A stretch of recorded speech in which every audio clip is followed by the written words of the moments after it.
Hello and welcome to Samuel Ministry. Today we'd like to talk about um, the the revelation of the end time. This is what the Holy Spirit gave me the understanding of the end time.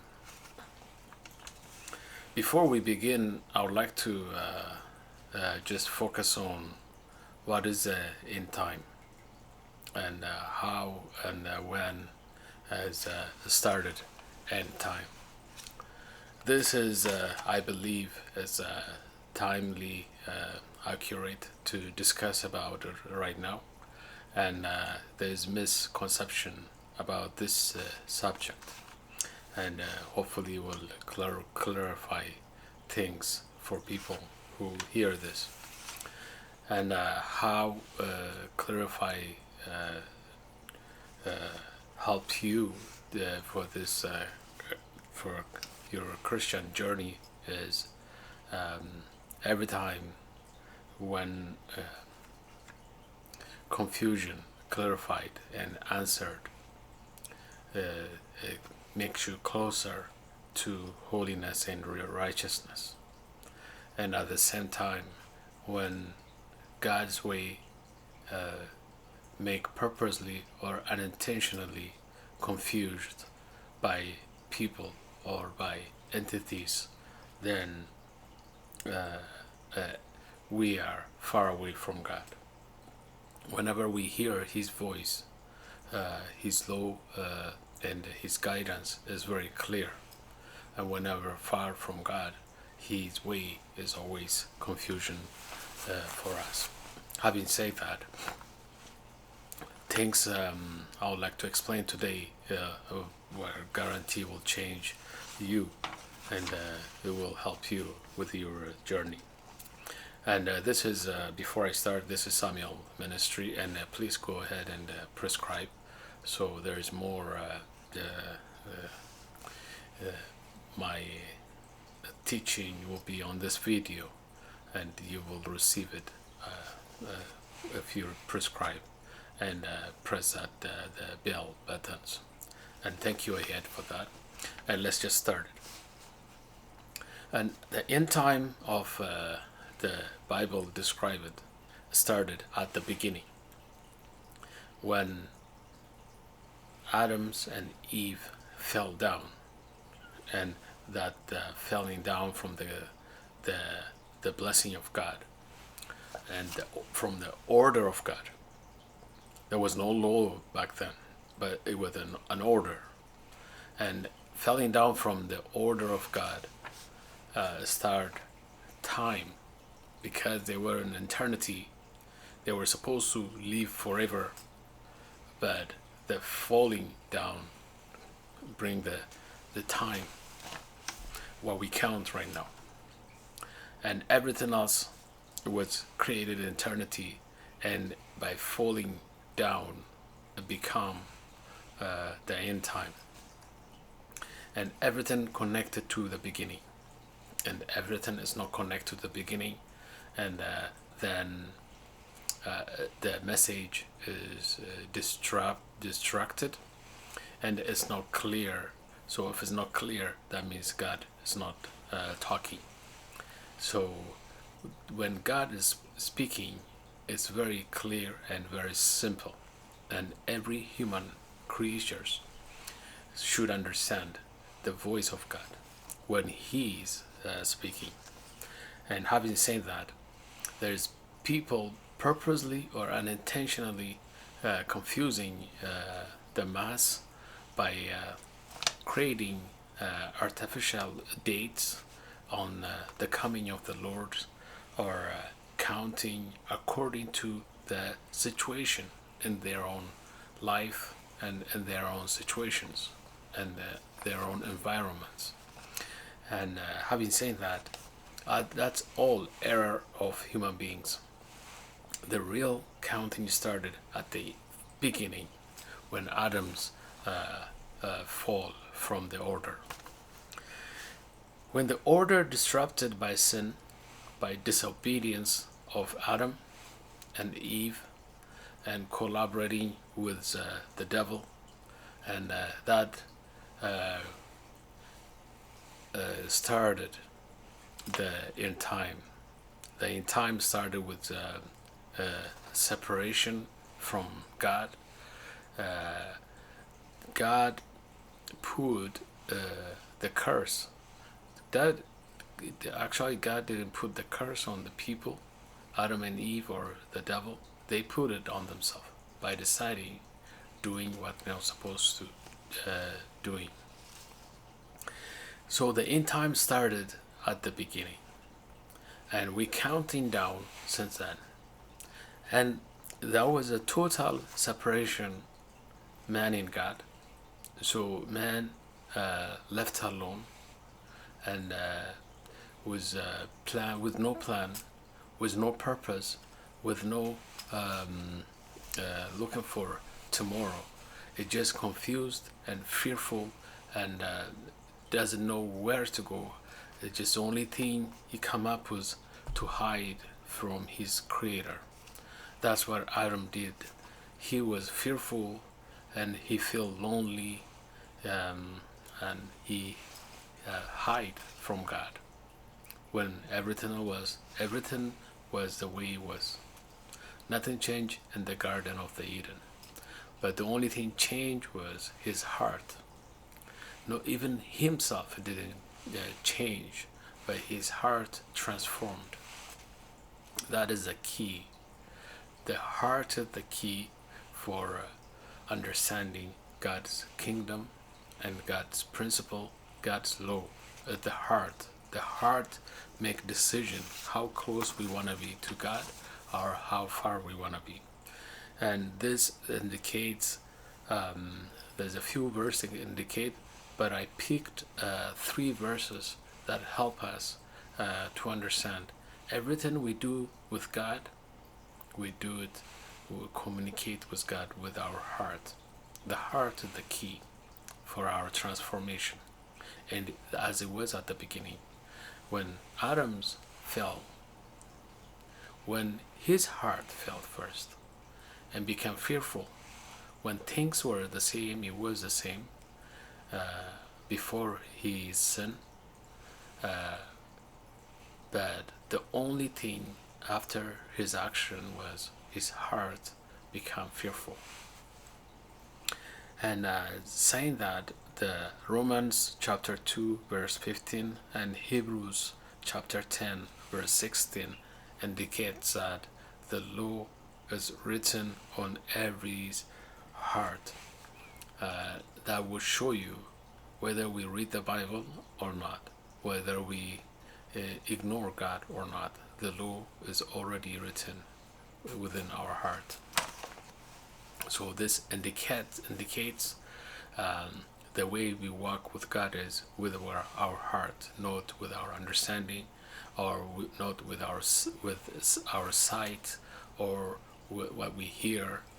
None of it guide us to walk with the closer walk with God.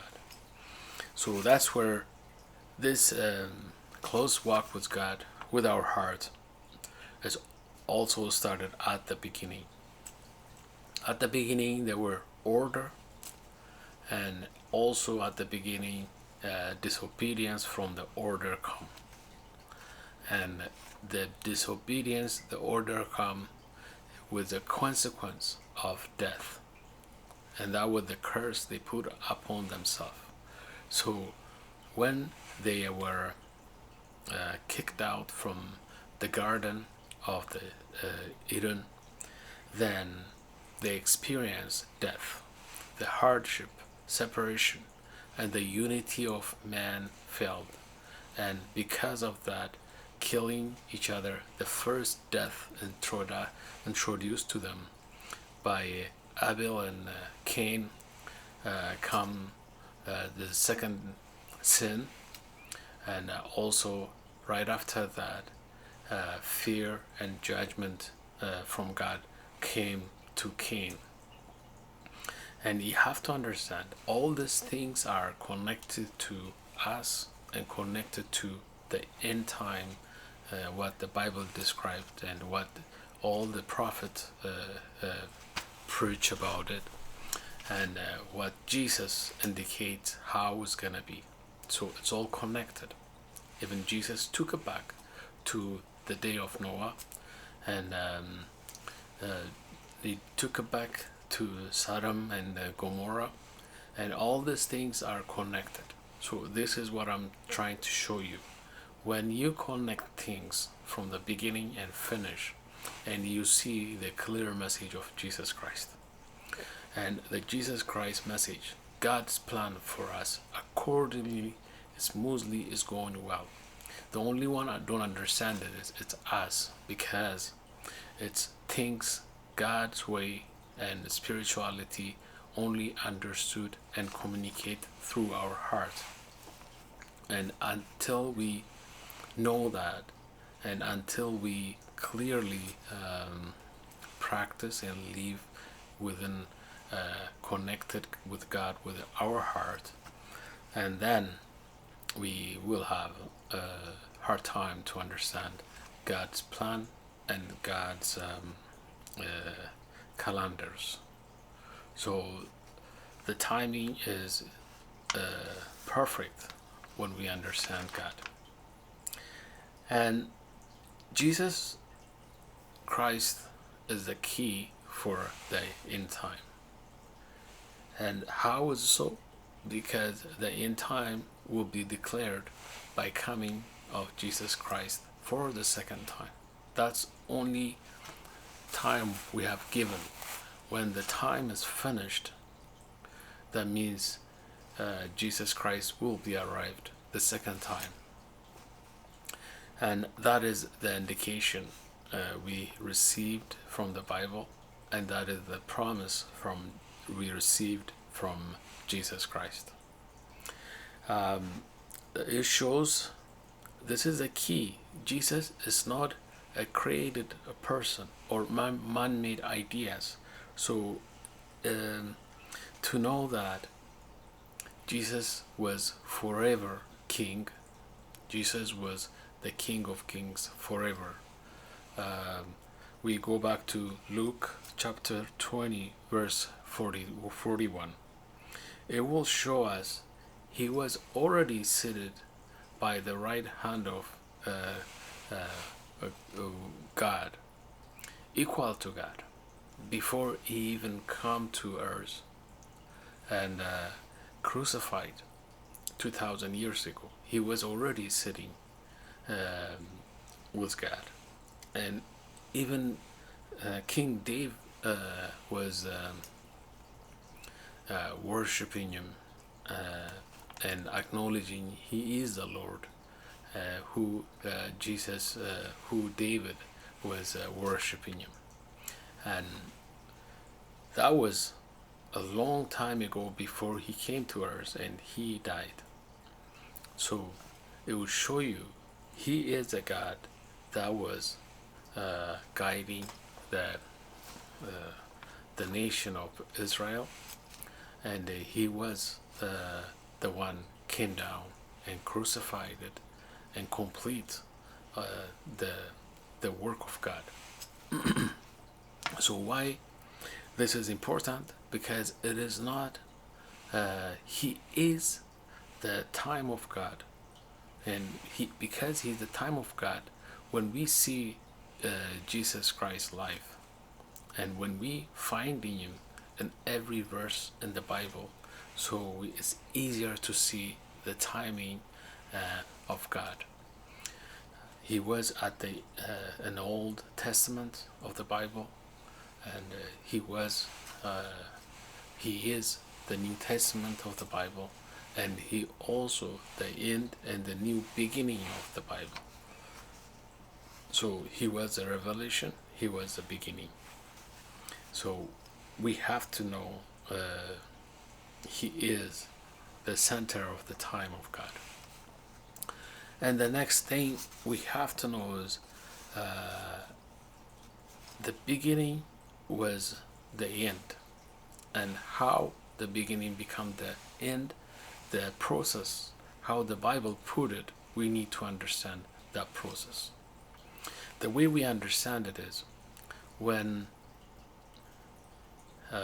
Adam left, he was kicked out from the Eden garden. Then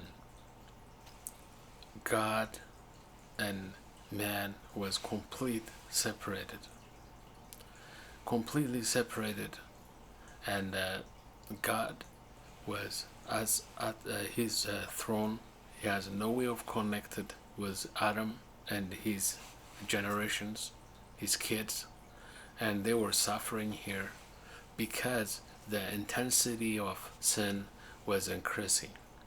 The darkness of death was increasing upon man, and death came, and all kind of misery came to man.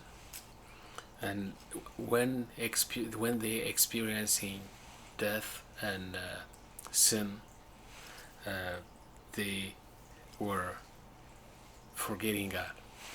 They were forgetting His mightiness. So they were going their own way. And that was also the result and the effect of sin. And God knows that. Then He has a plan A for them to rescue man from this sin. I spoke this earlier in the other videos, but you must understand one thing. When people are sick, they go to the hospital and they get treatment. When we are hungry, we search for food and we eat food. When we when we are desperate for companionship, we have a relationship with people, and through different tradition and through different activities, and also we also have relationship with animals, and we can care for each other like that. And we have solutions. The key point is solution for each other's, for every quest we have. But the one thing man cannot solve, or this nature we live cannot solve, is sin nature. Once the sin introduced to our life, it become part of us. We become one with the sin, and no power is gonna get rid of that sin from us. And if you understand that idea very well, you understand the power of sin in our life, and you don't play with sin. When it comes to your life, you reject it right away. So sin has so powerful power on this earth. The minute we attached with sin, the characteristics of the sin will take over our life, and the result of that is more death experience in our life. And no one has the power to remove it from us. If you are thirsty, drink water. If you're hungry, you eat. And if you need a relationship, you go see people. And if you are sick, you go to the hospital. And even if it is good result, outcome, or not negative outcome, for every problem we have a limited solution. For sin, we don't have any solution, zero solution at all. So that is why I mentioned earlier, Luke 20, chapter 20, verse 41. Jesus was already seated with his Father on the right hand of the Father, but he has to come down willingly, give his life for the price of the sin we committed, so we can be free. Free means we can be with God again, and we have to receive what God has for us, and what we lost, and more, and what Jesus Christ prepared for us. And that is, the plan was from the beginning, and now we got second chance with Jesus Christ to come back as sons of God to receive what He has for us. So the time is all centered about this idea. When Jesus Christ bought us by spilling His blood, and our sin is washed away. That is the sin impossible to remove it. Somebody pay price for it. But the key point is, we can't just be like washed our sin away from us without asking for it. That means God still respects our will, self choices. As long as we willingly ask God to forgive us for what happened, why we introduced sin to this world, and make all men and women suffered because of that, we have to ask forgiveness. And if we do, we received forgiveness freely. And when we are forgiven, we received God's plan into our life. And that is the timing of God. So how is the end time is related to my being saved from sin?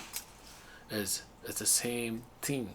The enemy has planned as well, and God's plan is already finished and completed. The enemy's plan is not completed. Enemy wants to finish his plan before the due time of the arrival of Jesus Christ for the second time. So enemy knows Jesus is coming back, but he doesn't know when Jesus is coming back. So he knows it's getting closer and closer. So the more it's getting closer, the more desperate move the enemy is gonna do. So in order of to bring more people close to him, that is the time of the Bible, what Jesus Christ explained. Now God's plan is completely finished. Jesus Christ finished it, and with the promise, the very last promise of God will be done is the kingdom of God, the throne. Jesus Christ sit on it. It will come down to earth.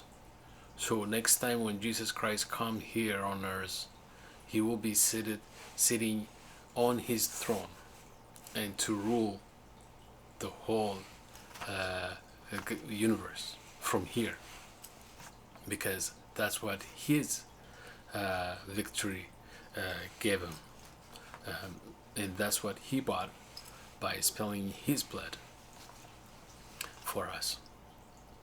And the timing is now approaching for his second coming. We call that the end time. The end time is when everything is being judged according to what they did, according to the decision they make with their heart. And when that approached closer to the coming of Jesus Christ, and like I said, the enemy as well has his own plan to complete what he wants to do. What he wants to do is he wants to have his own children and increases his kingdom and bring more children to his kingdom. Because of that, he will do damage and more destruction to the world, because he has no kingdom. He has no power his own. The only thing he has is to claim others people, other creatures power in order to receive more power from them. And that's what he's doing, and that's what he's going to do at the end. And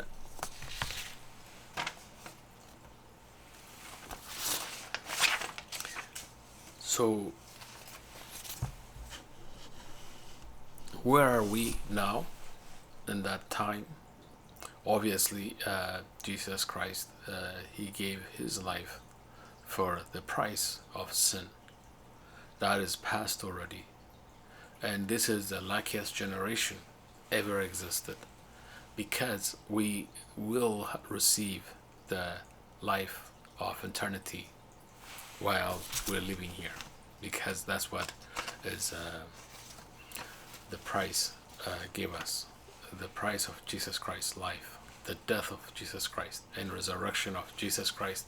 That's what gave us.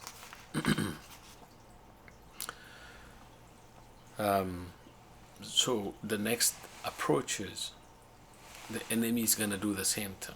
Is gonna reveal himself as human being, as man. So he has legitimate right to rule this world, the same as Jesus did. But he has no grace to rule. The only thing he has is more evil and more destruction. He will arrive in due time, and he will be permitted to rule this world according to his plan for limited time. The limited time is so small because he is the evilness of his plan is so intense. Humanity will be finished if he has given more time to do what he wants to do. So the Bible warning us, when he arrived, there would be more unheard of destruction. Notice what Jesus talked about. There's always been war, there always been famine, there always been problem in human life, because we go back to the end, the beginning. That is the curse man chose, and since the beginning it's been happening. But the end time, those things will happen, but to the magnitude we never heard it before, to the point our heart give up hopes, and humanity won't be survived. That is the end time. Those things will happen, and the enemy will do all things by using all his power to do great destruction, but it will be stopped by Jesus Christ. It will be stopped and destroyed by Jesus Christ at the end. And in a short form, that's what the warning gave us in Luke, Matthew, and Mark, warning us, and Jesus Christ spoke about it clearly. The day of the coming in time. What Jesus Christ explained is the time is how is approached because of the war, the famines, and all misery the one human experiences in the past will the humanity will experience it again, and all together. All the miseries of human life, they will be released upon man and woman altogether by the enemy. And that is the entrance to the end time, according to Jesus Christ. When that happened, a minute when that is started, after that it's going to intensify with no break. And when that intensified, everyone will feel the experience, as Jesus explained it, is the woman going through birthing a baby, the pain and the worriness, everything. That's what the nature experience it. Man, woman, the nature, everything we see experience that. Even animals and plant will experience it, according to Revelation. So no rest will be given until the return of Jesus Christ. That thing, the end time revelation will intensify upon people, and the Bible says everyone on earth will know this is the end because the heart fell in them. The very few stays with Christ with this intensity of misery which human never experienced it in the past, and with this magnitude the people stay with God will be very, very small. And when the governmental body of the world and the spiritual organization of the world united for one purpose, for this evil man to rule and crush the world, and that is the antichrist man and the false prophets will arrive. And when they do arrive, and they have total control on people, total control on religion, and they have total control on the governmental body of the world. And after that, they have a very limited, very short time to do what they want to do, and the Antichrist will bring more destruction, and the sun and the stars and moon, all of them give great signs, and the star even fell to earth, and the earth will be troubled, the water, the plant, the air will be troubled, and when that happens all together, then that is the end. And why this is an important message? Because the key point is not the end message. The key point is not to lose focus on God. The only reason we are here because we lost focus on God, and we focused on ourselves. That's what Adam and Eve did, and from the order of God they failed, and the law came to stabilize man and woman in the nature of this world, and man fell from the law, and the grace came.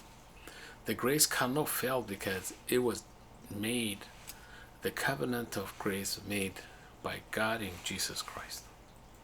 So man has only thing has to do is to obey and agree with God and Jesus Christ and receive the blessing. That cannot fail. Receiving blessing cannot fail. And once somebody agree with covenant, the new covenant that made by blood of Jesus Christ, man only receive blessing and the grace. So there's no falling because the sin is already defeated in the grace. So at the end time, that is a message. People need to get into the grace. When you enter to the grace, you already overcome death, and you already living into the eternity with Jesus Christ. when you are rewarded eternity in a spirit, and the only thing we wait is after that is to be glorified in body with Jesus Christ. So the message of end time is the grace is still here, and the suffering of the world shouldn't affect your life if you receive and accept the grace which is made available by Jesus Christ. It is a reality, it is a true reality that is here on earth, and there is no one be rejected if you ask Jesus Christ honestly with your heart. And the way to act is to ask is you have to repent your sin and reject the way of sin in your life and surrender your life to Jesus Christ. And when you do that, and you will be received an eternal life, that is eternity. So the goal is, the timing is to give people a chance to enter to eternity with Christ. And when that is done, the end shall start. When the end comes, then the opportunity to come to Jesus Christ will be very, very narrow. As you see it yourself, when time is passing by, to come to Jesus is getting narrower and narrower, and the voice that is calling people to come to Jesus is getting farther and farther, hard to hear. And when you know that is happening, and you know that's the end. So don't let other people mislead you by giving you some kind of numbers, by giving you some kind of calculation, or giving you some people. These are the people that bring the eternity, something like that, because they calculating it with their brain, and their understanding is only in flesh. When these people are doing that, that means they're deceived. The only way to receive a spiritual message is with your heart, and spiritual message only understood by your heart. So the end time message is not for everybody. In fact, Jesus Christ's message is not for everybody. Jesus himself spoke about that on his when he was talking about his Proverbs. He say, the secret is only be given to the children. So the children only receive it through their heart. So the end time message is only received by your heart. When you receive it, whatever you received with your heart is always for now, not for the end, or not for the beginning. Make that your choice available now for Jesus. You will understand what the end time is when you receive Jesus, and reveal to you when it's going to be. And that is the only way to understand, not by counting numbers. Blessing.